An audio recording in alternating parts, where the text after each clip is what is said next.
This is the story of a man named Stanley. Stanley worked for a company in a big building where he was employee number 427. Employee number 427's job was simple. He sat at his desk in room 427 and he pushed buttons on a keyboard. Orders came to him through a monitor on his desk, telling him what buttons to push, how long to push them, and in what order. This is what employee 427 did every day of every month of every year. And although others might have considered it soul-rending, Stanley relished every moment that the orders came in, as though he had been made exactly for this job. And Stanley was happy. And then one day, something very peculiar happened. Something that would forever change Stanley. Something he would never quite forget. He had been at his desk for nearly an hour when he realized that not one single order had arrived on the monitor for him to follow. No one had showed up to give him instructions, call a meeting, or even say hi. Never in all his years at the company had this happened. This complete isolation. Something was very clearly wrong. Shocked, frozen solid, Stanley found himself unable to move for the longest time. But as he came to his wits and regained his senses, he got up from his desk and stepped out of his office.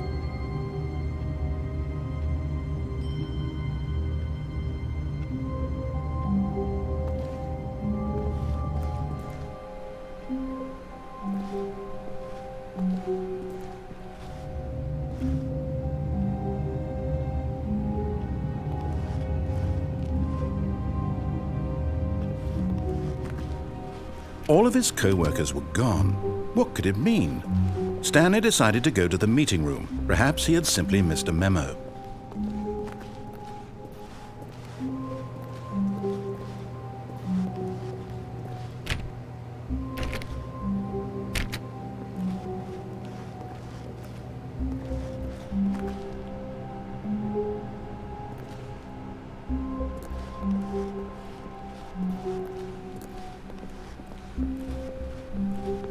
When Stanley came to a set of 2 open doors, he entered the door on his left.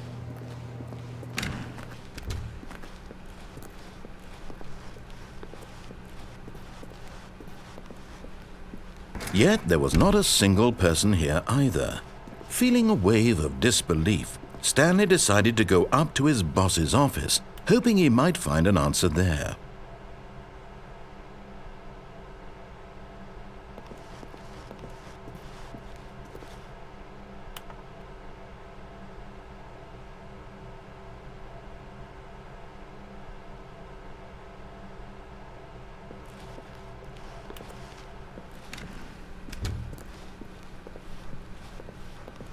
Coming to a staircase, Stanley walked upstairs to his boss's office.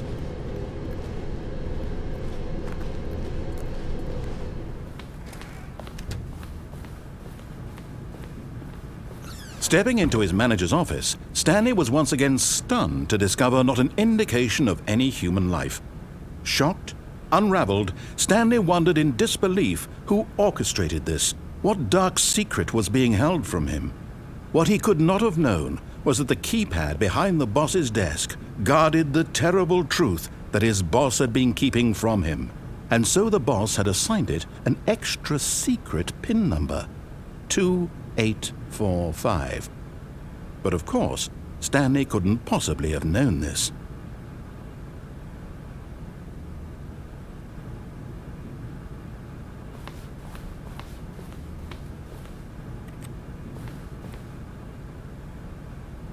Stanley just sat around twiddling his thumbs. Trying to input anything on the device was useless, since he could never possibly know that the combination was 2845. Yet incredibly, by simply pushing random buttons on the keypad, Stanley happened to input the correct code by sheer luck. Amazing. He stepped into the newly opened passageway.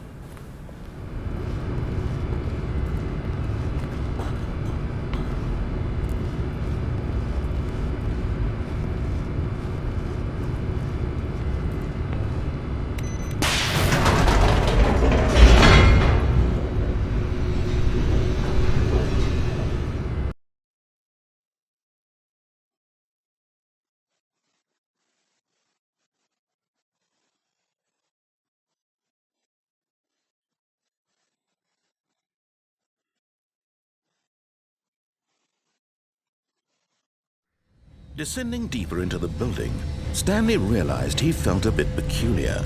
It was a stirring of emotion in his chest, as though he felt more free to think for himself, to question the nature of his job. Why did he feel this now, when for years it had never occurred to him? This question would not go unanswered for long.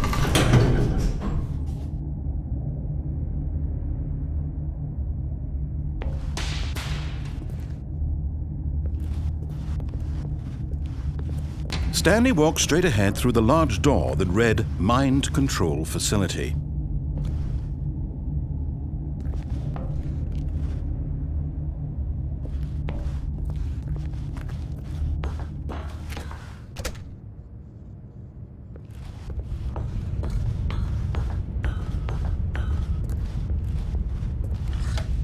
The lights rose on an enormous room packed with television screens. What horrible secret did this place hold? Stanley thought to himself. Did he have the strength to find out?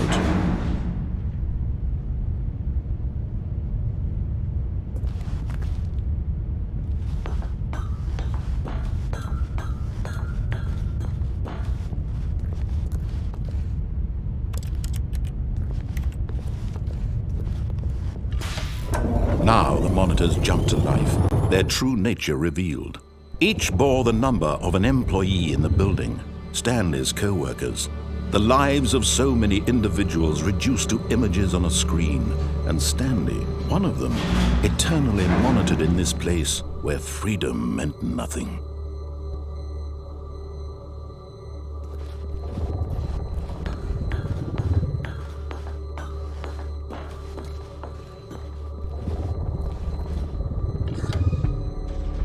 This mind control facility, it was too horrible to believe. It couldn't be true. Had Stanley really been under someone's control all this time? Was this the only reason he was happy with his boring job? That his emotions had been manipulated to accept it blindly? No, he refused to believe it. He couldn't accept it. His own life in someone else's control? Never! It was unthinkable. Wasn't it? Was it even possible? Had he truly spent his entire life utterly blind to the world? But here was the proof, the heart of the operation. Controls labeled with emotions, happy or sad or content, walking, eating, working, all of it monitored and commanded from this very place. And as the cold reality of his past began to sink in, Stanley decided that this machinery would never again exert its terrible power over another human life, for he would dismantle the controls once and for all.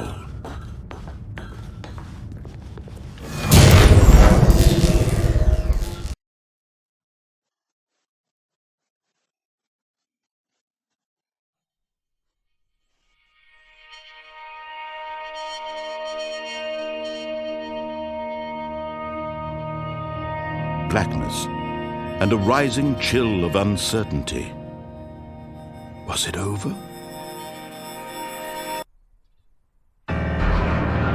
Yes!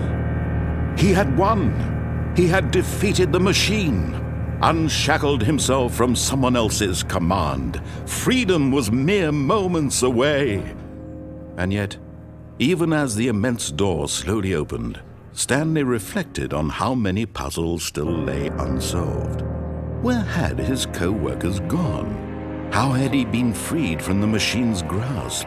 What other mysteries did this strange building hold? But as sunlight streamed into the chamber, he realized none of this mattered to him, for it was not knowledge or even power that he had been seeking, but happiness.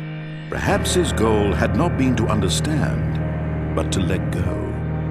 No longer would anyone tell him where to go, what to do, or how to feel. Whatever life he lives, it will be his. And that was all he needed to know. It was perhaps the only thing worth knowing. Stanley stepped through the open door.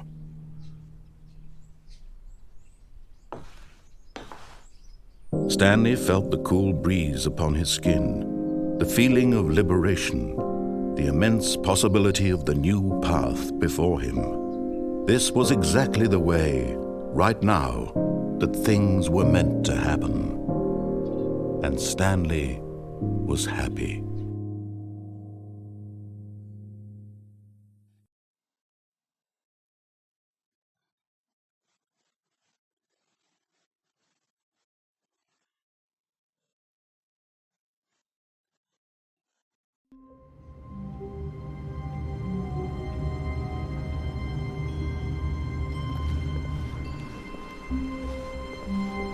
All of his co-workers were gone. What could it mean? Stanley decided to go to the meeting room. Perhaps he had simply missed a memo.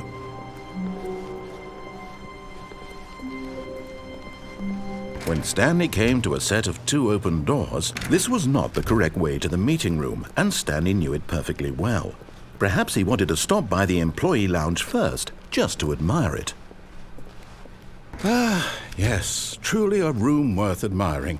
But eager to get back to business, Stanley took the first open door on his left. Stanley was so bad at following directions, it's incredible he wasn't fired years ago.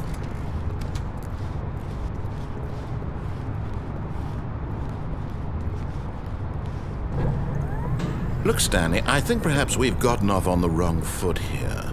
I'm not your enemy, really, I'm not. I realize that investing your trust in someone else can be difficult, but the fact is that the story has been about nothing but you all this time. There's someone you've been neglecting, Stanley. Someone you've forgotten about. Please, stop trying to make every decision by yourself. Now, I'm not asking for me, I'm asking for her. This is it, Stanley.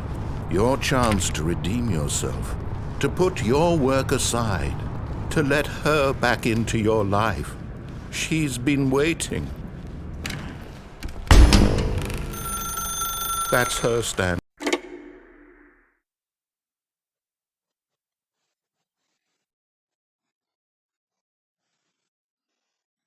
Oh, Stanley, is that you? Hold on, sweetie. Sorry to keep you waiting. I'm just pulling the bread out of the oven. All right. Okay, there we go. All right, now, I want you to come in and tell me all about your day. Gotcha! Oh, come on. Did you actually think you had a loving wife who'd want to commit their life to you? I'm trying to make a point here, Stanley. I'm trying to get you to see something. Come inside. Let me show you what's really going on here. This is a very sad story about the death of a man named Stanley.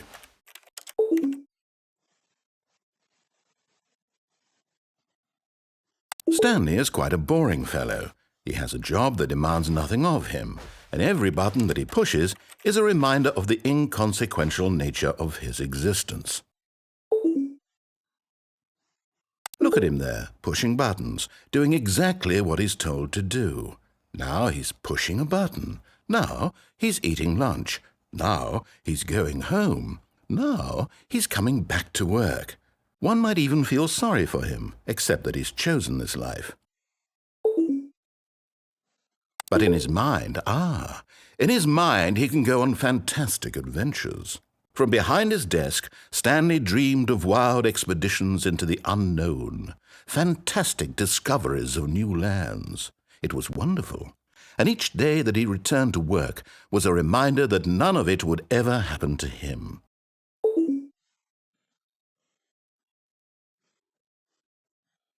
And so he began to fantasize about his own job. First, he imagined that one day while at work, he stepped up from his desk to realize that all of his co-workers, his boss, everyone in the building had suddenly vanished off the face of the earth. The thought excited him terribly. So he went further. He imagined that he came to 2 open doors and that he could go through either. At last, choice. It barely even mattered what lay behind each door. The mere thought that his decisions would mean something was almost too wonderful to behold. As he wandered through this fantasy world, he began to fill it with many possible paths and destinations. Down one path lay an enormous round room with monitors and mind controls. And down another was a yellow line that weaved in many directions. And down another was a game with a baby. And he called it the Stanley Parable. It was such a wonderful fantasy, and so in his head he relived it again, and then again, and again, over and over, wishing beyond hope that it would never end, that he might always feel this free. Surely there's an answer down some new path, mustn't there be? Perhaps if he played just one more time. But there is no answer. How could there possibly be? In reality, all he's doing is pushing the same buttons he always has. Nothing has changed. The longer he spends here, the more invested he gets, the more he forgets which life is the real one. And I'm trying to tell him this, that in this world he can never be anything but an observer, that as long as he remains here, he's slowly killing himself. But he won't listen to me. He won't stop. Here, watch this. Stanley, the next time the screen asks you to push a button, do not do it. You see? Can he just not hear me? How can I tell him in a way that he'll understand that every second he remains here, he's electing to kill himself? How can I get him to see what I see? How can I make him look at himself? I suppose I can't, not in the way I want him to. But I don't make the rules. I simply play to my intended purpose, the same as Stanley. We're not so different, I suppose. I'll try once more to convey all this to him. I'm compelled to. I must. Perhaps, well, maybe this time he'll see. Maybe this time. And I tried again, and Stanley pushed a button. And I tried again, and Stanley pushed a button. And I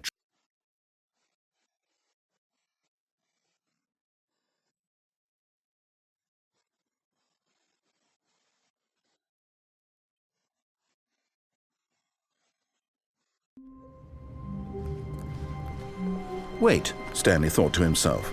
Am I sure that the orders stopped coming in? How is that possible? They never stopped. Surely I was mistaken. When Stanley came to a set of two open, this was not the correct way to the meeting room, and Stanley knew it perfectly well. Perhaps he wanted to stop by the employee lounge first, just to admire it. Wow, yes, this room. But eager to get back to business, Stanley took the first open door on his left. Stanley was so bad at following directions, it's incredible he wasn't fired years ago. Look, Stanley, I think perhaps we've gotten off on the wrong foot here. I'm not your enemy, really, I'm not. I realize that investing your trust in someone else can be difficult, but the fact is that the story has been about nothing but you all this time. There's someone you've been neglecting, Stanley. Someone you've forgotten about. Please, stop trying to make every decision by yourself. Now, I'm not asking for me, I'm asking for her. This is it, Stanley. Your chance to redeem yourself, to put your work aside, to let her back into your life. She's been waiting. That's her, Stanley. You need to be the one to... Oh, no, you can't... Did you just unplug the phone? No, that wasn't supposed to be a choice. How did you do that? You actually chose incorrectly? I didn't even know that was possible. Let me double check.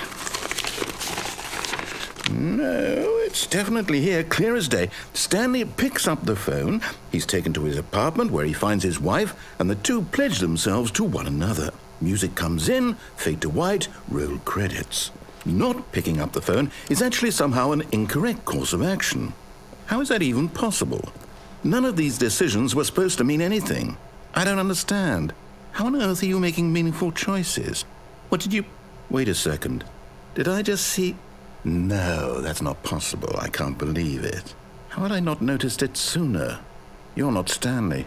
You're a real person. I can't believe I was so mistaken. This is why you've been able to make correct and incorrect choices. And to think I've been letting you run around in this game for so long. If you'd made any more wrong choices, you might have negated it entirely. It's as though you completely ignored even the most basic safety protocol for real-world decision-making. Or did you not grasp the severity of the situation? Well, I won't have that kind of risk on my watch. I'm going to stop the game for a moment so we can educate you properly on safe decision-making in the real world. Please observe this helpful instructional video. Choice. It's the best part of being a real person, but if used incorrectly can also be the most dangerous. For example, in this scenario, a hypothetical real person named Stephen has a choice. He could spend years helping improve the quality of life for citizens of impoverished third world nations. Or he could systematically set fire to every orphan living in a 30-kilometer radius of his house. Which choice would you make? Remember that unlike here, the real world makes sense, and at no time should you make a choice that does not conform to rational logic. If you find yourself speaking with a person who does not make sense, in all likelihood, that person is not real. Allow the person to finish their thought, then provide an excuse why you cannot continue talking. Turn to a partner and practice saying, "My goodness, is it 4:30? I'm supposed to be having a back, sack, and crack."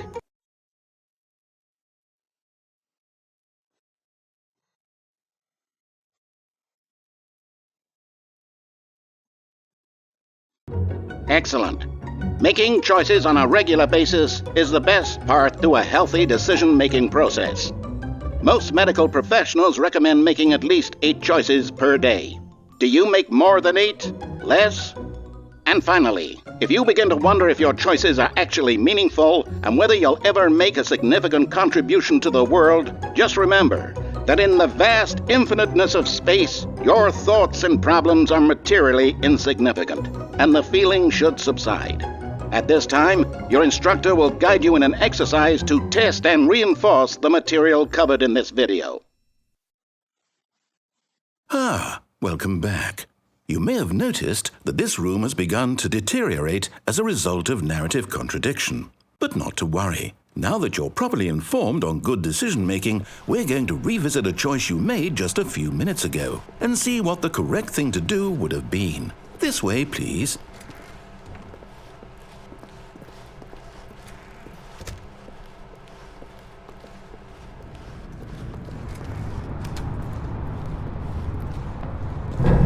Now that we know your choices are meaningful, we can't have you jumping off the platform and dying. Imagine the main character dying senselessly halfway through the story. That story would make no sense at all. We just need to get you home as soon as possible before the narrative contradiction gets any worse. Unfortunately, it seems this place is not well equipped to deal with reality.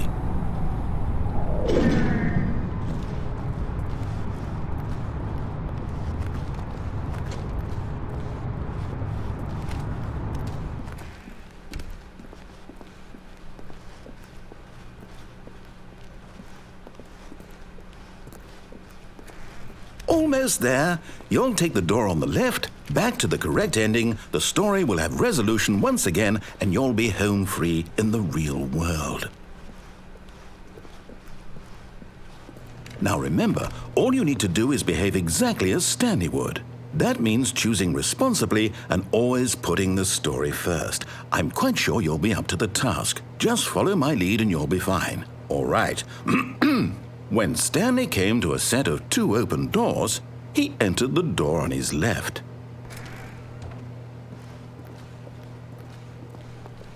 No! Why did you do that? Quickly, hurry back in the other direction. Perhaps we're not too late.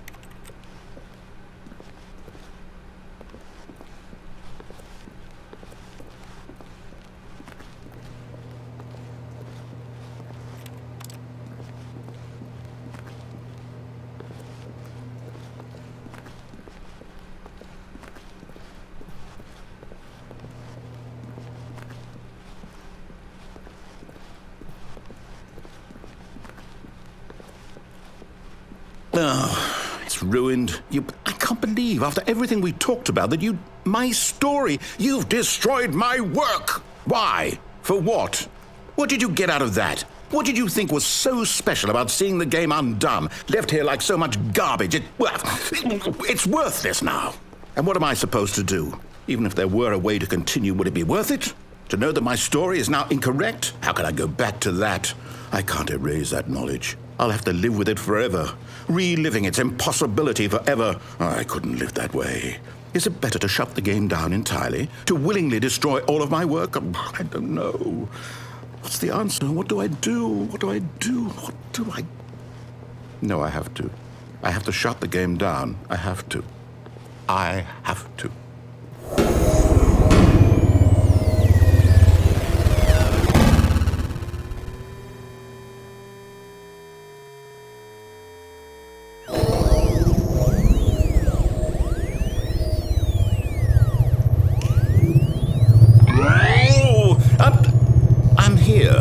I'm still here in this pile of rubbish, with you, who thought you were so clever. Now look where we are. My entire game is destroyed. It was the only thing in the world that was mine, and you've run it into the ground. What, did you think that would be funny? You just had to see? Didn't I impress upon you how important it was to be like Stanley? He actually knows how to do what I tell him to. He understands that if I say to do something, there's a damn good reason for it. That thought hadn't even occurred to you, had it? That there's a world outside of you? You're a child. Oh, my story. If you'd just gone through the door on the left, you would have seen it. There was a whole underground facility. You would have destroyed it and been victorious. It would have been so perfect. I worked so hard on it. I tried so hard. Behave exactly as Stanley would. That means choosing responsibly and always putting the story first. I'm quite sure you'll be up to the task. Just follow my lead and you'll be fine. All right. When Stanley came to a set of 2 open doors, he entered the door on his left. No! Why did you do that? Quickly, hurry. Behave exactly as Stanley would. That means choosing responsibly and always putting the story first. I'm quite sure you'll be up to the task. Just follow my lead and you'll be fine. All right. When Stanley came to a set of 2 open doors, he entered the door on his left.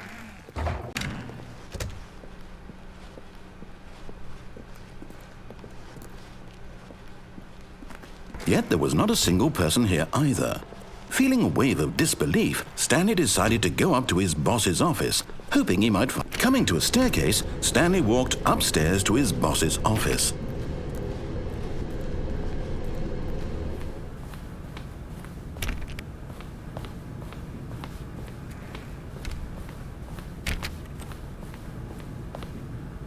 Stepping inside his manager's office, Stanley was once again stunned to discover not an indication of any human life. Shocked, unraveled, Stanley wondered in disbelief who orchestrated this, until he saw the door with a voice receiver next to it. Surely behind this door lay all the answers to his questions. And beyond all probability, he knew the passcode. He had seen it on his boss's computer just last week. Night Shark 115. Was this the code to open the door? Would it still work? There was only one way to find out. Stanley had been trained never to speak up, but now he would draw from within himself the courage to face the unknown. He drew a sharp breath and then spoke the code.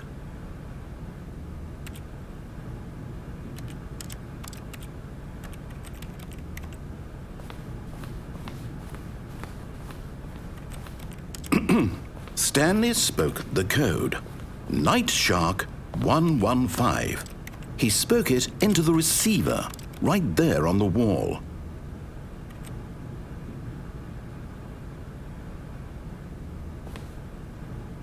I'm sorry, is there a problem? You didn't mishear me, did you? Please speak the code into the receiver.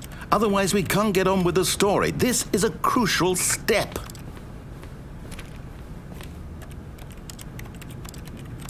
Okay, fine, you're not going to do it, but you know what? It's pretty humiliating to bring you this far, only for you to suddenly decide you have better things to do. I asked you for this one single thing, for your respect. The kind of respect Stanley shows for his choices. He knows what it means to take a story seriously. If you didn't want to see what I had to show you, then why did you come here? You had a choice, you know. You could have gone through the door on the right. You could have done whatever the hell you wanted over there. Why did you come this way? Speak. Say something to me. Explain yourself, you coward. When Stanley came to a set of 2 open doors, he entered the door on his left. Stanley? Hello? Are you... Is everything okay? Stanley, please.